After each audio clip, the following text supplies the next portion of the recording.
মিয়ানমারের চলমান সংঘাতে অব্যাহত রয়েছে টেকনাফ সীমান্ত দিয়ে রোহিঙ্গা অনুপ্রবেশ। গত ২৪ ঘন্টায় টেকনাফ ও উখিয়ার ৩০টি পয়েন্ট দিয়ে অনুপ্রবেশ করেছে ৬১৯ জন রোহিঙ্গা। বেশি পাকা টমেটো আর সিক্রেট রেসিপির কম্বিনেশনে তৈরি প্রাউন সস, সসের বস।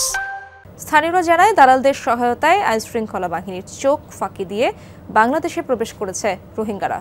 এরপর টেকনাফ ও উখিয়া ক্যাম্পের সাধারণ রোহিঙ্গাদের সাথে মিশে যাচ্ছে। পররাষ্ট্র মন্ত্রণালয়ের মতে নতুনভাবে ৮,০০০-এর মতো রোহিঙ্গা পালিয়ে এসেছেন। তাদের বেশিরভাগই অনুপ্রবেশ করেছে গত ২ মাসে। তবে স্থানীয়দের মতে এই সংখ্যা আরও বেশি। মিয়ানমারের রাখাইনে অভ্যন্তরীণ সংঘাত আবারও বাড়ায় অনুপ্রবেশ বৃদ্ধি পেয়েছে বলে ধারণা তাদের।